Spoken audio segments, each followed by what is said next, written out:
Class, अगर आपको मेरी आवाज़ नहीं आ रही तो आप मुझे बता सकते हैं। क्लास की स्ट्रेंथ तो बहुत कम होती जा रही है डे बाय डे।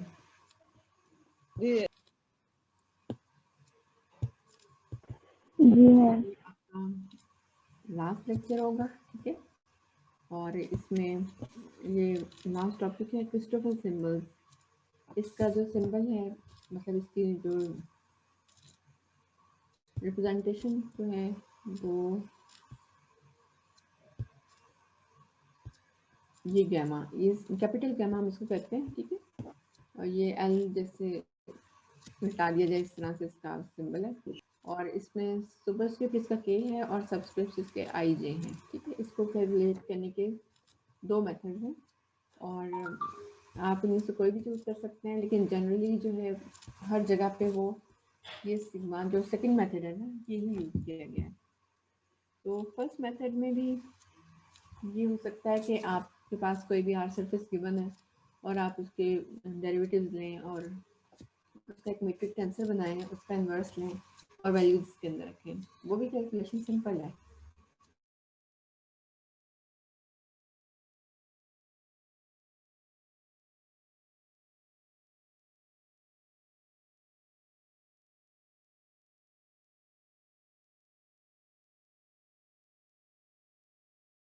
आपके कोर्स का हिस्सा है और आगे भी मैनुअल ही ये रहेंगे, ठीक है।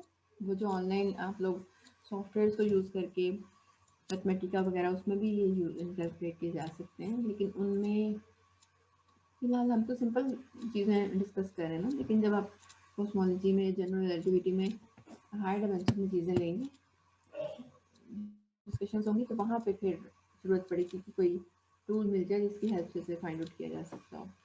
अब आपके पास अगर आपको समझ कहीं भी नहीं आएगी तो आप मुझे फ़ौरन मुझे बता देना। अगर आवाज़ क्लियर ना आ रही हो तब भी आप मुझे बता दें। और इसको थोड़ा सा आप अंडरस्टैंड कर लेंगे। कैलकुलेशन बहुत सिंपल है, जस्ट आपने इसको अंडरस्टैंड करना है, फिर आपको हमेशा याद रहेगा। ये गैमा आई जे के हम इसे ऐसे बोलते हैं, इक्वल्स टू हाफ जी के एल। ये जो जी के एल है, ये सुपरस्क्रिप्ट में तब जाते हैं जब हम होते हैं मैट्रिक टेंसर जी आई जे का, ठीक है। और ये G I L comma J plus G J L comma I, comma यहाँ पे डेरिवेटिव को रिप्रेजेंट कर रहा है, minus G I J comma L. अब हम सीखते हैं कि ये इनको कैसे वैल्यूज देनी है और ये क्या मतलब लिखा हुआ तो कुछ समझ में नहीं आ रहा, ठीक है। एग्जाम्पल इसको स्टार्ट करते हैं। लाइन एलिमेंट आपको हमेशा गिवन होगा, D S square equals to D R square plus R square D theta square, ठीक है।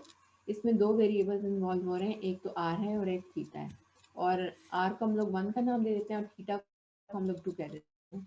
और जब हम लोग यहाँ की 1 लिखा होगा, अगर हम डेरिवेटिव में 1 लिख रहे हैं तो इसका मतलब ये होगा कि हमने आर की रिस्पेक्ट से डेरिवेटिव ली है, ठीक है। अभी आगे इसको सॉल्व करते हैं तो आपको ये सारा अच्छे से क्लियर हो जाएगा।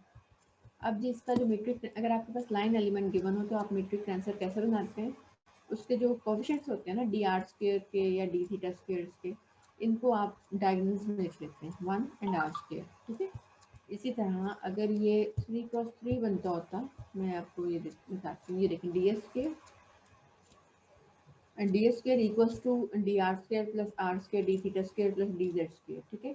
ये जब एक लाइन एलिमेंट है और इसका जब मैट्रिक्स टेंसर बनाएंगे तो इसमें 1 2 3 वेरिएबल इन्वॉल्व हैं, तो हम इसको 3 क्रॉस 3 मैट्रिक्स बनेगा और उसके डायगोनल्स में हम इनके कोएफिशिएंट्स को, जैसे इसका 1 है तो हमने 1 रख दिया, डी थीटा स्क्वायर का 2 आर स्क्वायर है तो हमने second diagonal element R two ले लिया, और डी जेड स्क्वायर का भी 1 है इसलिए हमने 1 ले लिया, और बाकी जो है एलिमेंट्स वो सब जो है वो 0 हो जाएंगे, ठीक है। तो इसी तरह ये लाइन एलिमेंट को देखते हुए आप हमेशा इसका मैट्रिक टेंसर बना सकते होंगे। और लाइन एलिमेंट आपके जो स्टडी का लेवल है उस पर आपको हमेशा गिवन होगा। अब ये लाइन एलिमेंट मौजूद है, ठीक है। इसमें दो वेरिएबल्स हैं, पहले वेरिएबल का नाम मैंने 1 रख दिया, सेकंड वेरिएबल का नाम 2 रख दिया है। और टोटल नंबर ऑफ कितने सिंबल्स हम बना सकेंगे उसका फॉर्मूला ये है एन की। और यहाँ पर एन जो है वो नंबर ऑफ वेरिएबल्स को शो करता है, ठीक है। नंबर यानी कितने ही जो कोऑर्डिनेट्स कह लें या वेरिएबल्स जो है यूज हुए ये इसको शो कर रहे हैं। और अभी तक अगर कोई प्रॉब्लम है तो आप मुझसे पूछ सकते हैं। एन क्यूब हम हर क्वेश्चन में लेंगे या फिर हमेशा एन क्यूब लेंगे, ठीक है। और एन क्योंकि यहाँ पे 2 वेरिएबल्स या 2 कोऑर्डिनेट्स हैं, तो दिस मीन्स कि in the present case N जो है वो 2 होगा this implies that total number of symbols is equal to 2 cube that is 8। ठीक है, अभी जो मैंने आगे एक और क्वेश्चन रखा हुआ है, इसमें देखें n यहाँ पे 1 2 3 वेरिएबल्स या कोऑर्डिनेट्स है, तो यहाँ पे n 3 हो जाएगा, और इसमें n ठीक है, इसमें नंबर ऑफ सिंबल्स जो है वो देखें n क्यूब होगा, that is 3 cube means 27 symbols बनेंगे। ठीक है, अब इनकी कैलकुलेशन का जो मैं आपको मेथड बताना है, इसको कैलकुलेट करने के बहुत सारे मेथड्स हैं, कुछ ज़रा लेंथी भी हो जाते हैं और कुछ जो है वो थोड़ा सा, मतलब मैं आपको थोड़ी सी ट्रिक्स साथ साथ बताती जाऊंगी, जिससे आपकी कैलकुलेशंस जो हैं वो लॉन्ग नहीं होंगी और आप बड़े इजीली कम टाइम में आंसर निकाल लेंगे। ठीक है, तो अब क्योंकि इसमें 2 वेरिएबल्स हैं, तो ये जो आई जे के और एल जितने भी यहाँ पे सुपरस्क्रिप्ट्स में या इंडिसेस यूज हुए हैं, ये सब 1 एंड 2 ही वैल्यू लेंगे। अगर 3 होते तो ये 1 2 एंड 3 वैल्यू ले रहे होते। ठीक है, अब आप ये देखें कि आपका जो क्रिस्टोफर सिंबल है वो आप यहाँ नीचे से भी देख सकते हैं, ये है गैमा आई जे और के सुपरस्क्रिप्ट में। ठीक है, तो के के पास दो ऑप्शन है, के या तो 1 हो सकता है या फिर 2 हो सकता है। हमने दो इसको पार्टीशनिंग कर ली, के इज इक्वल टू 1 के केसेस यहाँ पे आ जाएंगे और के इज इक्वल टू 2 के केसेस राइट हैंड पे आ जाएंगे। ठीक है, अब के को 1 रखने से इसकी क्या सिचुएशन बनी, गैमा 1 आई जे, और के इज इक्वल टू 2 रखने से ये बनेगा गैमा 2 आई जे। यहाँ तक तो कोई प्रॉब्लम नहीं है, समझ में आ रहा है? Yes ma'am. ओके, अब देखिए आगे आई और जे हैं, अब इनके बारे में डिसीजन करेंगे। सबसे पहले हम लोग आई ले लेते हैं, आई भी 1 एंड 2 ही वैल्यू ले सकता है, तो इस केस में जहाँ पे के 1 है वहाँ पे हम आई को 1 वैल्यू देंगे और आई को 2 वैल्यू देंगे। ठीक है, जब हम आई को वैल्यू 1 देंगे तो इस आई की जगह पे 1 आ जाएगा सब्सक्रिप्ट में और साथ जे एज इट इज होगा। और सेकेंड ऑप्शन जो हम यूज़ करते हैं कि के तो ऑलरेडी 1 है ही और आई को हमने 2 रखा तो साथ में ये जे आ गया। ठीक है, अब नेक्स्ट हमारा काम ये होगा कि हमने जे को भी वैल्यूज देनी है, जो कि हम प्रेजेंट केस में 1 एंड 2 ही दे सकते हैं। ठीक है, तो अब ये पहले हम जे को 1 रखेंगे तो ये गैमा 1 1 1 होगा, इसका नाम मैंने 1 रख दिया। ठीक है, और फिर जब हम जे को 2 रखेंगे तो ये गैमा 1 1 जे की जगह पे 2 रख देंगे तो 2 हो जाएगा, इसको मैंने 2 कह दिया। अब हम आई के दूसरे केस में जाते हैं, यहाँ पे जे को जब हम 1 रखेंगे तो ये गैमा 1 1 2 1 हो जाएगा, और जब हम जे को 2 रखेंगे तो ये गामा 1 2 2 हो जाएगा। इनका नाम 3 एंड 4 है। ठीक है, बाय सिमेट्री ऐसा होता है कि ये जो 1 ऊपर सेम हो अगर, तो ये 1 2 और 2 1 दोनों एग्जैक्ट वैल्यू सेम आती हैं, तो हम किसी एक को कैलकुलेट करते हैं हमेशा। ठीक है, तो इसी तरह जब हम जाएंगे के इज इक्वल टू 2 वाले केस में, तो इसकी जो फॉर्म है वो गैमा 2 आई जे है, और फिर उसी तरह हम आई को 2 वैल्यूज दे सकते हैं 1 एंड 2। जब हम आई को 1 वैल्यू देंगे तो इसकी फॉर्म होगी गैमा 2 1 जे। ठीक है, और जब हम आई को 2 वैल्यू देंगे तो इसकी फॉर्म बनेगी गैमा 2 2 जे। अब जे को वैल्यूज देनी है, जे को हम 1 और 2 वैल्यू दे सकते हैं प्रेजेंट केस में। जो नेक्स्ट केस में आपको दिखा रही थी उसमें हम 1 2 एंड 3 वैल्यूज देंगे। ठीक है, फिलहाल 1 एंड 2 होगी, तो हम जे को 1 रखेंगे तो गैमा 2 1 1 हो जाएगा, जब हम जे को 2 रखेंगे तो गैमा 2 1 2 होगा। इसके बाद क्या होगा, यहाँ पे जब हम लोग जे को, जब हमने आई को 2 रखा हुआ है तो यहाँ पे जे को 1 रखेंगे तो गैमा 2 2 1 होगा। अब ये दोबारा 6 और 7 जो है ये दोनों सेम आंसर देंगे, तो हम किसी एक को कैलकुलेट करेंगे। इसी तरह जब हम लोग जे को 2 रखेंगे तो ये गैमा 2 हो जाएगा, और इसे मैंने 8 कह दिया। ठीक है, ये जो मैं आपको बता रही हूँ एक यूनिवर्सल रूल है, और इसमें होगा ये कि आप यहाँ से देख सकते हैं कि एक तो ये बात, तो ये देखें 3 नंबर पे ना गैमा के आई जे इज इक्वल टू गैमा के जे आई, तो लोअर इंडिसेस जो हैं जब ये आपस में जगह चेंज करेंगे उससे हमारा आंसर इफेक्ट नहीं होगा। और इसी तरह जो 1 2 3 वाला केस आप लोग करेंगे, जब नेक्स्ट जो क्वेश्चन है उसमें आप ये भी कर सकते हैं कि जब आई जे के तीनों डिफरेंट हो तो आप डायरेक्टली इसका आंसर 0 लिख दें, कोई कैलकुलेशंस करने की जरूरत नहीं है इसमें। ठीक है, अगर आप कैलकुलेट करके चेक भी कर सकते हैं तो उसका आंसर 0 ही आएगा।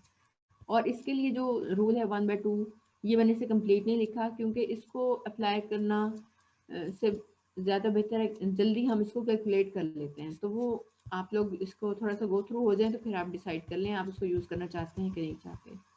तो अब यहाँ तक अगर कोई प्रॉब्लम है इसके, जो हमने इसको ओपन किया है, इंडिसेस को हमने वैल्यूज़ दी हैं, यहाँ पे अगर कोई मसला है तो आप मुझसे पूछ सकते हैं।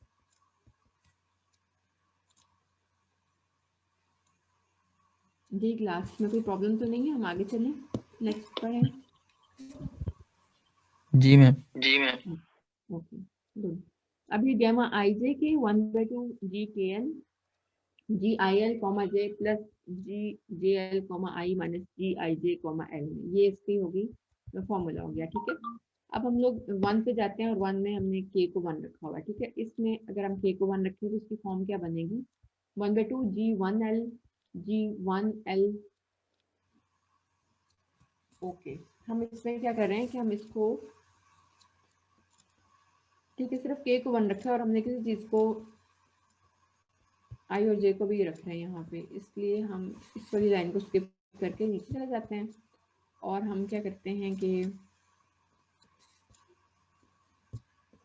अगर हम के को 1 रखते हैं, ठीक है, तो सिर्फ क्या फ़र्क पड़ेगा, जी 1 एल ही आएगा और बाकी सब चीज़ें उन पर कोई इफेक्ट नहीं होगा के को 1 रखने का। ठीक है, उसके बाद हमारे पास एल के लिए 2 ऑप्शंस हैं। ठीक है, और उन 2 ऑप्शंस को डिस्कस करने से पहले मैं आपसे एक ये बात डिस्कस कर लेती हूँ कि ये जो हमारा मीट्रिक टेंसर है जो कि यहाँ पे लिखा हुआ है, इसमें देखें ये जो जी आई जे, ये G11 क्या बनेगा 1 और G12 0 है और G21 भी 0 है और G22 R² है। इसमें कोई प्रॉब्लम है?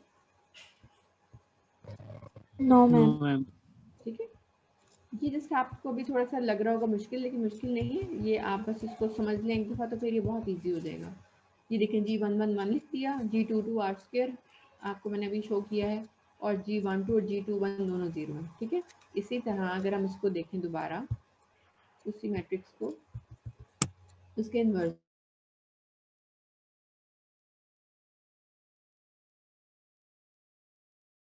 सुपरस्क्रिप्ट में दोनों 0 आ जाते हैं। ठीक है, तो हमारे पास क्या ऑप्शन है कि हम सारा काम सिर्फ उस वक्त कर सकेंगे जब हमारा जो ये जो सुपरस्क्रिप्ट में जो इन्वर्स है वो G11 या G22 हो, अदरवाइज ये 0 हो जाएगा। ठीक है, इस लॉजिक को हम लोग यूज़ करेंगे यहाँ पर कि हम लोग यहाँ पे L को वैल्यूज देखें 2 दे रहे हैं। ठीक है, ये देखें आप यहाँ पे ये गैमा 1 1 1 जो है, यहाँ पे हम लोग क्या करें कि G1 देखिए आई और जे दोनों 1 1 है, इसलिए हर जगह 1 1 आराम से लगा दिए, कोई टेंशन नहीं ली। ठीक है, जहाँ पे डिफरेंट होंगे वहाँ पे इनको फिर फर्क करना पड़ेगा। तो मैं इसको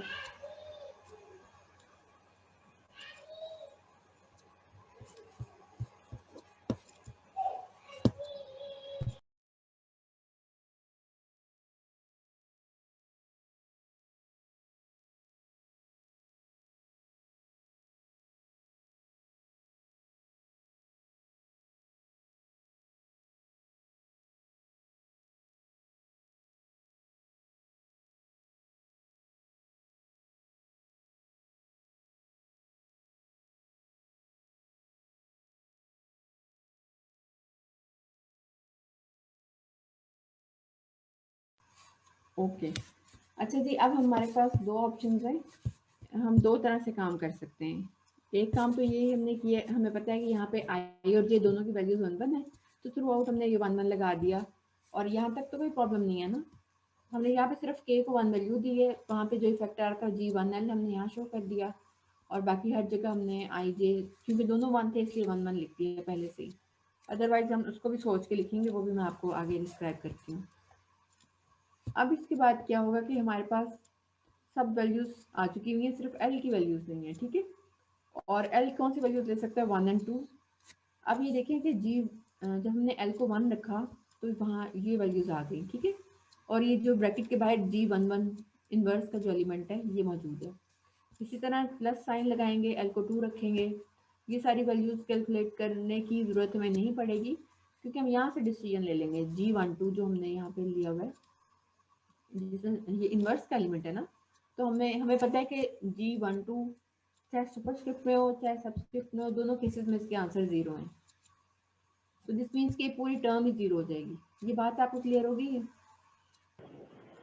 जी मैम इसकी तो समझ लग गई है, लेकिन जब k इक्वल टू 1 आपने लिया है ना, उसके नीचे जो लाइन है वो वाली नहीं समझ लगी। अच्छा बेटा, उसमें ये देखिए आपको ये सिंबल नजर आ रहा है ना, जमा आई जे के इक्वल टू 1/2 जी के एल, एग्जैक्टली। जी मैम। ठीक है, आप इसी को देख लें, यहाँ पे आप के को 1 रख दें। ठीक है, उसके बाद हम लोग क्या करें, क्योंकि गैमा ट्रिपल वन फाइंड कर रहे हैं ना, यानी यहाँ पे आई भी वन है और जे भी वन है, तो फिर हमने विदाउट एनी मतलब जल्दी से क्या किया कि आई और जे दोनों को वन वन वैल्यूज दे रखी है यहाँ पे देखें, ये देखें आई एंड जे, क्योंकि फिक्स थी ना इनकी वैल्यूज और इजी था इनको, क्योंकि सेम थी इसलिए दे दी, अदरवाइज वो भी हम सोच के देंगे। इस तरह लास्ट टर्म में आई जे पहले आता है और एल बाद में आता है, तो ये वन वन एल हो गया। आप क्लियर है ये बात? जी मैम। अब हमने एल को वैल्यूज देनी है, एल को हम 1 एंड 2 दे सकते हैं। तो हमने पहले देखिए वहाँ हाफ को मैंने ब्रैकेट से बाहर निकाल दिया और पहले मैंने 1 दे दी एल को वैल्यू, तो ये जी हर जगह 1 1 आ गया देखें। और फिर उसके बाद मैंने प्लस साइन लगाया और एल को 2 वैल्यू दी और हर जगह पे 2 2 आ गया। लेकिन हमें इसको भी कैलकुलेट करने की ज़रूरत नहीं है, हम लोग डायरेक्टली भी देख के हमें अंदाज़ा, जैसे जैसे आप लोग इसको इसमें एक्सपर्ट होते जाएंगे तो फिर आप यहीं से कह देंगे, क्योंकि लेकिन G12 और G21 दोनों जीरो हैं और इन्वर्स में भी ये दोनों जीरो हैं, जिसमें जो पूरी टर्म ही गायब हो जाएगी, तो हमें इस पर फोकस करने की जरूरत ही नहीं है, हम लोग सिर्फ पहली टर्म मैम तक भूल जाएंगे। जी मैम ये जो एरो लगा के जीरो लिखी है इसका क्या मतलब है? ये मैं आपको एक्सप्लेन करने लगी हूँ। अच्छा जी, अब क्या है कि अब देखें एक तो अगर हम ये जो बाहर है G12 इस रीज़न से इसको ख़त्म नहीं करते, फॉर एग्जांपल हम नहीं करते, तो दूसरा रीज़न हमारे पास ये है कि ये G12 जीरो है और उसका डेरिवेटिव किसी की भी रिस्पेक्ट लें तो आंसर जीरो ही आएगा। इस तरह जी ये भी G12 जीरो है, यहाँ पे लिखा हुआ है, ठीक है। और ये G11 है और G11 एक कांस्टेंट है, 1 के इक्वल है, इसका आप डेरिवेटिव लें तो आंसर डेफिनेटली जीरो आएगा। यानी या तो आप इस G12 की वजह से इसको जीरो करवा दें, अगर आप वो नहीं कर रहे तो अंदर जितनी भी टर्म्स हैं सब जीरो आ रही हैं, ठीक है, इनके आंसर जीरो आएंगे। और इसी तरह अगर मतलब सेकंड टर्म का तो कोई रोल रहा ही नहीं किसी सूरत, ठीक है। अब फर्स्ट टर्म पे जाते हैं, तो फर्स्ट टर्म में आपको पता है G11 एक कांस्टेंट है, तो देखिए हर जगह G11 का डेरिवेटिव लिया हुआ है, G11 का डेरिवेटिव लिया हुआ है और 1 का मतलब है कि आर की रिस्पेक्ट से लिया हुआ है, ठीक है। ये आगे और भी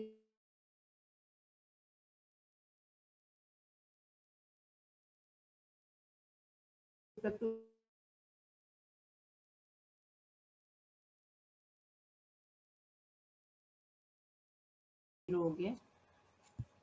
इसके बाद हम लोग नेक्स्ट चलते हैं, सेकंड वन को कैलकुलेट करते हैं, उसमें ये गैमा 1 1 2 है, ये ऊपर के होता है, दिस मीन्स यहाँ पे के को 1 दिया हुआ है। दोबारा से हम ये काम करेंगे कि जहाँ पे आई को हम 1 लेंगे और जे को हम 2 लेंगे, किसमें, ये जो फॉर्मूला यहाँ पे लिखा हुआ है ये देखिए, आई ये 1 एंड 2 लेंगे, इसको के भी 1 है और ये भी G1L हो जाएगा और G1L2 plus G2L 1 minus G12 L, ये इसका बनेगा आंसर। वो आप यहाँ देख सकते हैं, ये देखिए ये 2 को कैलकुलेट करें, गैमा 1 1 2 इक्वल्स टू वही वैल्यूज आ रही हैं जो अभी मैंने बोली है, ठीक है। और यहाँ से डायरेक्ट भी आप देखते हैं कि G12 क्योंकि जीरो है, अभी हमने ये सारा यहाँ पे बताया है, तो दिस मीन्स के उसका डेरिवेटिव भी जीरो होगा, तो इसलिए ये चीज़ जीरो ही हो जाएगी, ठीक है। साथ साथ मैंने हर चीज़ बार बार मेंशन की है ताकि जब आप नोट्स भी पढ़ रहे हो तो वो भी आपको क्लियर हो जाए, ठीक है। अब देखें ये जो यहाँ से भी हम एक और काम करते हैं कि लास्ट टाइम जब हमने दोनों एल की वैल्यूज दी थी, हमें उसकी भी जरूरत नहीं है, हम पहले से डिसाइड कर लेंगे। देखिए यहाँ पे एल को हम दो, अब यहाँ पे बस सिर्फ एल रह गया, बाकी सबकी वैल्यूज रखी गई है, ठीक है। तो अगर हम एल को दो वैल्यूज दे सकते हैं, या 1 या फिर 2। अगर हम एल को 1 रखते हैं तो ये हमारे लिए पॉसिबल है, अगर हम एल को 2 रखते हैं तो फिर दोबारा ये पूरी टर्म और हमारा पूरा आंसर ही जीरो हो जाएगा, ठीक है। तो works only for L is equal to 1, क्यों, G12 and G21 both are zero, तो इसलिए हम लोग एल को 2 वैल्यू नहीं देंगे। अगर हम एल को वैल्यू 2 दे देते हैं तो यहाँ पे G12 बन जाएगा जो कि जीरो के इक्वल है और हमारा पूरा आंसर जीरो होगा, हमें कैलकुलेशन करने की जरूरत नहीं पड़ेगी। या ये भी हो सकता है कि आप जैसे ये गामा 1 ट्रिपल 1 में पहले एल को 1 और 2 दोनों वैल्यूज रख के देख लें और फिर ये G12 को जीरो करवा दें, ये वो आपकी मर्जी है। जितना आप इसको प्रैक्टिस करेंगे उतना ही आपकी इस पर ग्रिप होगी और आप ज़्यादा डायरेक्ट आंसर्स निकालना शुरू हो जाएंगे। तो अभी ऐसा हो गया है कि यहाँ पे मैंने पहले से देख लिया है कि क्योंकि ये 1 फिक्स्ड है, ये तो नहीं हिल सकता, तो यहाँ पे अगर 1 रखा जाएगा तभी पॉसिबल है आंसर आना। अगर यहाँ पे 2 रखेंगे उस केस में वो जो सेकंड टर्म बनती होगी वो जीरो हो जाएगी। तो फिर हमने क्या किया कि सेकंड टर्म को ध्यान में रखा ही नहीं, सिर्फ यहाँ पे 1 रख लिया, तो उससे क्या बनेगा आंसर 1 2 G11 सुपरस्क्रिप्ट में और ब्रैकेट में क्या आएगा G11, 2 + G21, 1। ये हम ऑलरेडी जीरो करा चुके हैं। और देखें G11 क्योंकि कांस्टेंट है तो उसका डेरिवेटिव आप कोई भी लें तो आंसर जीरो आ जाएगा, और G21 भी जीरो है और उसका डेरिवेटिव जिसकी मर्जी रिस्पेक्ट से लें आंसर जीरो ही आएगा। तो दिस मीन्स कि सेकंड जो पार्ट था वो भी जीरो आ गया, सेकंड सिंबल जो था। और इसको देखते हुए क्योंकि आपका जो थर्ड है वो भी जीरो आ जाएगा क्योंकि सेकंड इज इक्वल टू 3, ठीक है, क्योंकि इनके जो है के तो सेम है लेकिन ये 1 2 1 2 1, ये हमने भी वो प्रॉपर्टीज में भी देखा है कि ये जीरो मैम सेम। अभी यहाँ तक अगर कोई प्रॉब्लम है तो आप पूछ सकते हैं। मैम केस 1 को हम लोग केस 2 की तरह डायरेक्ट कर सकते हैं? केस 1 को हाँ बिल्कुल कर सकते हैं, मैंने तो आपको समझाना था ना, इसलिए मैंने उनको लिखा। ये भी हो सकता है कि आप केस 2 को K1 की तरह कर लें, अच्छा सा उसको लिख लें पहले, और फिर उसके बाद आप उसको अंडरस्टैंड, जब आपकी अंडरस्टैंडिंग बिल्ड हो जाएगी फिर आप उसको डायरेक्ट भी करना शुरू कर दें। आंसर बस आपका ठीक होना चाहिए, ठीक है। अगर आप अंडरस्टैंड करें तो बहुत अच्छी बात है और आप उसको डायरेक्ट कर लें। इसके बाद क्या होगा, इसके जी बाद मैम। ये है कि थर्ड वन तो खत्म हो गया, अब हमें फोर्थ को कैलकुलेट करना है, ठीक है। ये सेकंड और थर्ड दोनों देखिए यहाँ पे शो कर दिए कि दोनों जीरो होंगे। अब फोर्थ कौन सा है, Γ1 2 2, यहाँ पे K1 होगा, फॉर्मूला देखिए ऊपर लिखा हुआ है। और क्योंकि आई जे दोनों की वैल्यू सेम है तो इसको अप्लाई करना ज़रा ज़्यादा आसान है। 1/2 G1L and G2L, 2 + G2L, 2 - G22, L, ये वैल्यूज रखने से ये देखें एग्जैक्टली वही चीज़ आ रही है। अब हम दोबारा से वही काम करेंगे कि हमें पता है G1L holds only for L is equal to 1, क्योंकि अगर हम 2 रखेंगे तो वो आंसर 0 दे देगा, वो टर्म खत्म हो जाएगी, तो हम सिर्फ 1 के लिए अपना काम करेंगे। तो हम 1/2 G1 ले लेते हैं, और भी जो वैल्यू हमने L को यहाँ पर दी है वही वैल्यू अंदर हर जगह हम देंगे, ठीक है। तो हर जगह हमने L को 1 1 1 रखते हैं। और फिर जब ये एक्सप्रेशन आपके सामने आया तो आप उसको ध्यान से देखेंगे, यहाँ पे आप ये चेक करें कि G21 है जो ऑलरेडी जीरो है, उसका डेरिवेटिव भी जीरो होगा। इसी तरह ये G21 है, ये भी ऑलरेडी जीरो है, इसका डेरिवेटिव भी जीरो होगा। और ये -G22, 1 है, तो G22, 1 का मतलब क्या बनेगा वो मैं अभी यहाँ पे आपको एक्सप्लेन कर देती हूँ। G22 is equal to R² है, ठीक है। और G22, 1 मीन्स कि हम G22 का R के रिस्पेक्ट से डेरिवेटिव लेंगे। अगर 2 होता तो हम थीटा के रिस्पेक्ट से डेरिवेटिव लेते, हमने R को 1 का नाम दिया हुआ है, तो ये कर ली R² ओवर R होगा, तो इसका डेरिवेटिव देखें 2R हो जाएगा, ठीक है। तो हम क्या करेंगे, सारी वैल्यू रख देंगे, यानी 1 2 एज इट इज। G11 की वैल्यू भी 1 है, और जो माइनस साइन के साथ जो डेरिवेटिव है ये -2R हो जाएगा। कैंसिल होने के बाद इसका आंसर -R हो जाएगा, ठीक है। इसके बाद हम जाएंगे फिफ्थ पे। फिफ्थ में थोड़ा सा डिफरेंस है, वो आप अभी खुद देखेंगे क्या है। इसमें Γ2 1 1 है, यहाँ पे K की वैल्यू 2 हो गई है, ठीक। अब हम क्या करते हैं, जो हमारा और आज ये दोनों सेम है, ठीक है, ये हमारे लिए थोड़ी सी आसानी यहाँ पे है। तो अब जनरल फॉर्मूला मैं आपको शो करती हूँ, यहाँ पे देखें Γij 2 होगा ये, ठीक है। तो दैट इज 1/2 G2L होगा, G1L 1 होगा, plus G1L, 1 minus G11, L, ये इसका आंसर होगा। और फिर हम इसको जब आगे लेके चलेंगे, ये देखें एग्जैक्टली वही जो मैंने अभी बोला है यहाँ पे, ठीक है। और यहाँ पे देखिए हम पहले देख लेते हैं, इसमें G11 हमें पता है कांस्टेंट है, इसका डेरिवेटिव किसी के भी रिस्पेक्ट से 0 हो जाएगा, तो ये हम पहले इसको खत्म कर देंगे, ठीक है। अब हम चेक करते हैं कि ये G2L, इसमें L को हम 1 रखेंगे तो ये 0 हो जाएगा, G21 बनेगा ना। तो इसलिए यहाँ पे पॉसिबिलिटी सिर्फ नॉन जीरो होने की L की वैल्यू 2 के लिए है, पहले 1 के लिए हुआ करती थी, ठीक है। तो अब क्योंकि ये 2 फिक्स्ड है तो यहाँ पे हम 1 रखेंगे तो आंसर 0 हो जाएगा और पूरी टर्म 0 हो जाएगी, और अगली टर्म डेफिनेटली इसी वजह से 0 हुई भी है, और हम इसीलिए सिर्फ एक टर्म को लेके चल रहे हैं, तो हमने ये L को 2 रख दिया, ठीक है। और अभी एक्सप्रेशन में जो तीसरी टर्म जो नेगेटिव साइन के साथ थी वो ऑलरेडी हम खत्म कर चुके हैं, उसका आंसर 0 हम शो करवा चुके हैं। तो ये Γ2 1 1 जो है, इसमें अब ये G22 हो जाएगा, और G12, 1 प्लस G12, 1। और आपको पता है कि 1 2 तो ऑलरेडी 0 है, तो उसका डेरिवेटिव भी 0 होगा, तो इसलिए इसका आंसर जो है वो 0 आ गया। उसके बाद 6 1 है, Γ2 1 2, जहाँ पे भी K2 है, और I की वैल्यू 1 है और J की वैल्यू 2 है, तो वो जो फॉर्मूला आपके पास मौजूद है उसमें ये I की वैल्यू 1, J की वैल्यू 2 रखने से ये आंसर आएगा, और के यहाँ पे 2 होगा। और यहाँ पे ऑलरेडी हम पहले चेक कर लेंगे कौन सी टर्म जो है वो, देखें G12 0 है तो उसका डेरिवेटिव किसी भी रिस्पेक्ट से 0 ही होगा, तो हम इस टर्म को अब नोट ही नहीं करेंगे। आगे नेक्स्ट हम वही वाला आर्ग्यूमेंट के एल जो है वो अगर 1 वैल्यू लेगा तो पूरी टर्म 0 हो जाएगी, उस वाली टर्म को हम लोग कंसिडर ही नहीं करेंगे और हम लोग 2 वाली एल की वैल्यू 2 रखेंगे। तो ये G22 और यहाँ पे भी 2 आएगा, यहाँ पे भी 2 आएगा। ये मैंने वैसे दोबारा भी लिख दी है, खैर आप इसको ख़त्म भी कर सकते थे। ये 1 2 2 हो गया। तो ये अब देखें ये G12 जो है ये तो पहले ही 0 है, इसका डेरिवेटिव भी, या एक और भी ऑप्शन है यहाँ पे, अगर आप इसको 0 नहीं करवा रहे तो ये पॉजिटिव है और ये नेगेटिव है, ये कैंसिल हो रहे हैं। इस तरह भी आपने ध्यान में रखना है, ठीक है। एक तो आपने ये देखेंगे ना कि आप उसको कौन सी चीज़ें ऑलरेडी 0 है उनके डेरिवेटिव 0 है, उस टर्म को आप ख़त्म कर देंगे। क्यों ख़त्म करेंगे? ताकि हमारी कैलकुलेशन और सिंप्लीफाई हो और हम कम टाइम में आंसर्स दे सकें। तो अब देखिए इस तरह भी हो सकता है कि एक पॉजिटिव और एक नेगेटिव हो, इसको भी आप कैंसिल करके जो है वो ईजी कर सकते हैं अपने क्वेश्चन को।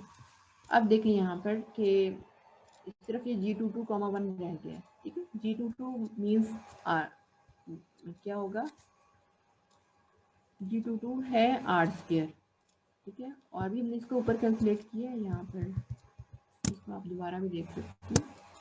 G22 R² है और अगर 1 की रिस्पेक्ट से डेरिवेटिव ले रहे हैं तो आंसर 2 आ रहा है। यहाँ से हमने इसको अप्लाई कर दिया। और G22 सुपरस्क्रिप्ट में जो है उसका आंसर जो है वो 1/R² है, वो आप मैट्रिक्स आंसर के इन्वर्स से देख सकते हैं। ये वैल्यूज रखी, सिंप्लीफाई किया तो ये 1/R आंसर आ गया, ठीक है।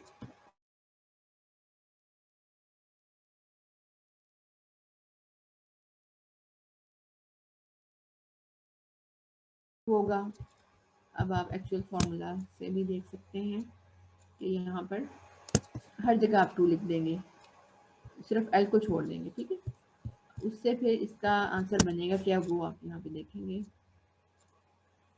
ये देखिए 1/2 G2L and G2L, 2 2L, 2 and 2 2 L।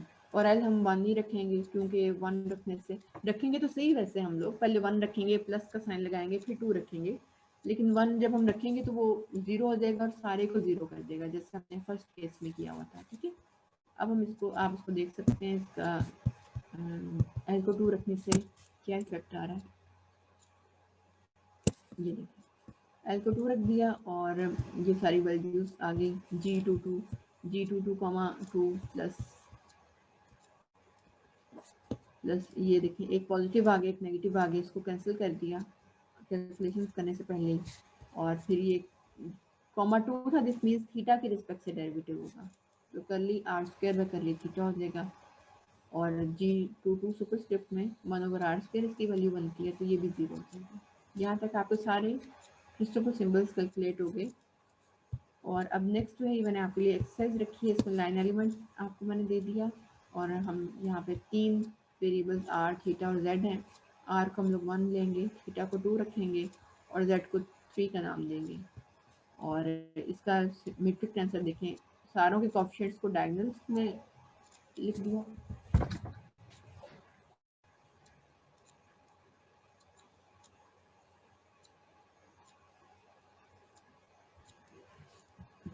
और फिर इसके बाद क्या होगा, आप ये आई जे को, के और एल तीनों को, चारों को 1 2 and 3 वैल्यू देंगे यहाँ पर, ठीक है। और जे का डायगोनल एलिमेंट का इन्वर्स आपको पता है उसका रेसिप्रोकल होते हैं, उसके डायगोनल एलिमेंट्स का, ठीक है। और जी आई जे 0 होगा जहाँ पे आई और जे इक्वल नहीं होंगे, ठीक है। और इसी तरह जी जो इन्वर्स में वहाँ पे भी जहाँ पे सिर्फ G11 G22 और G33 यही नॉन जीरो होंगे, बाकी सब 0 होंगे, ठीक है। और टोटल नंबर ऑफ सिंबल्स जो है वो n³ = 3³ दैट इज 27, ये इसकी इक्विवेलेंट।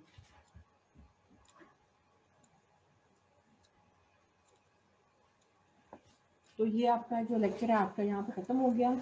इसके बाद मैं आपको थोड़ी सी इन्फॉर्मेशन दे दूँ, मैं आप सभी थोड़ी 5 to 10 मिनट्स में मैं आपके साथ असाइनमेंट्स शेयर कर दूँगी। आपकी असाइनमेंट्स जो हैं वो, इसमें कोई प्रॉब्लम तो नहीं है जो अभी आपने पढ़ा है? मैम ये जो इसका जनरल फार्मूला होगा 3 वेरिएबल्स यानी कि आई ये 1 2 3 के लिए वो बता दें। बेटे वो इस जो तरह जमा पहले वाला था। जी मैम। एग्जैक्टली सेम रहेगा, बिल्कुल इसी तरह। आप जैसे 1 और 2 वैल्यूज दिए तो 2 टर्म्स बन रही है ना, जब आप 3 देंगे तो एक तीसरी टर्म भी आ जाएगी।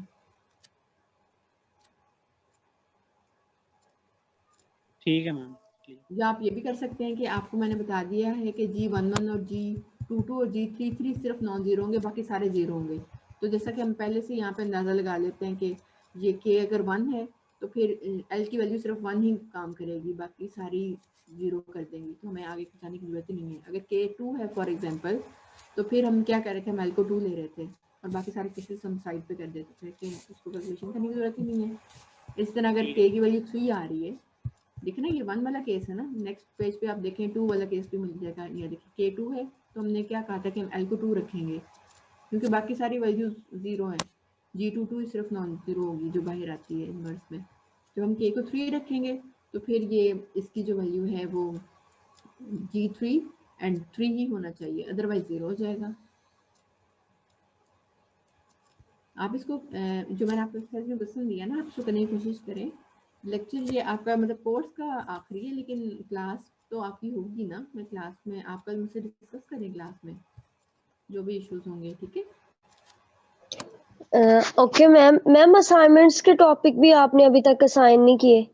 उसको मैं थोड़ा सा लेट हो गई, मैंने सब बना के रखी है, मैंने उनको अच्छी तरह से खुद भी देखा है कि वो आपसे इजीली हो पाएंगी नहीं, ये कहाँ पे अवेलेबल है, ठीक है। तो मैं आपको थोड़ी सी मतलब 5 to 10 मिनट्स में या 15 मिनट्स में आपके साथ अभी शेयर कर देती हूँ। तो आप लोगों को उसमें आप लोगों को पता है ना कि आप लोगों ने क्या करना है उसकी। आप चाहे स्क्रीनशॉट्स ले लें, नेट से आप उसको सर्च कर लें, बुक में भी वो सब कुछ मौजूद है। आप बुक का स्क्रीनशॉट लेके उसको, मतलब आपने कोई उसमें लिखना नहीं है, जो कुछ नेट पे जैसा भी अवेलेबल है आप उसको बस ये देखें कि जो जो लफ्ज़ उसमें यूज़ हुआ है उसकी भी आप डेफिनेशन ज़रूर अपने उस फोल्डर में डालें जहाँ पे आप अपनी असाइनमेंट बना रहे हैं, ठीक है। और आपने नेट से आप गूगल से सर्च कर रहे हैं, उसका आप स्क्रीनशॉट लें, उसकी एडिटिंग करके उसको आप आराम से दे दें, मतलब वो फोल्डर एक बनाएंगे ना आप, उसके अंदर आप रख दें। इसी तरह हम बुक में आप अगर वो पोर्शन लेना चाहते हैं तो उसका अपना स्क्रीनशॉट लेके आप वो भी रख सकते हैं। तो इस तरह आप उसको करेंगे, लेकिन आपका फोकस है उसको समझना होगा, ठीक है। हर कोई अपनी बहुत अच्छी मैम असाइनमेंट वो हार्ड फॉर्म में भी बना सकते हैं? ये बेटा आपको बनाने की जरूरत नहीं है, आप लोग इतनी मेहनत क्यों करेंगे, आप जस्ट नेट से सर्च करें, आपके सामने डेफिनेशन आ गई, आप उसकी लैपटॉप पे आपको पता होगा कैसे आप स्क्रीनशॉट ले सकते हैं उसका। मैम असाइनमेंट भी सिलेबस में इंक्लूड होंगी?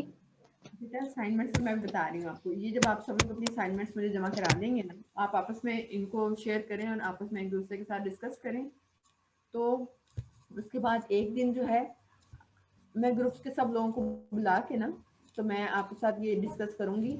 होगा ये कि आप उसमें सब बच्चों के सामने मैं जैसे स्क्रीन अब शेयर करती हूँ उसी तरह वो स्क्रीन शेयर होगी, और उसके बाद जो है वो आपसे मैं पूछूंगी, डिस्कस करूंगी, आप मुझे आंसर दे दें। कल आप क्लास में मुझसे ओके ना मैम। जी जी मैम, हम चाह रहे थे आपने मजीद और कितने लेक्चर्स लेने हैं, हम चाह रहे थे अगर आप लोग हमें फ्री कर देते तो हम पेपर्स की तैयारी कर लेते। इस तरह मैम हम सारा दिन क्लासेस में रहते हैं तो इतना अच्छी तरह होता नहीं है, आप ले लें पढ़ा सारी नहीं जाता है। डिस्कस, ठीक है, फिर उसके बाद खत्म। ठीक हो गया मैम। कितने मजीद लेक्चर लेंगी आप और? कल का सिर्फ। Okay ma'am, thank you so much. अल्लाह हाफिज़, टाइम खत्म हो रहा है। अल्लाह हाफिज मैम। अल्लाह हाफ़िज़।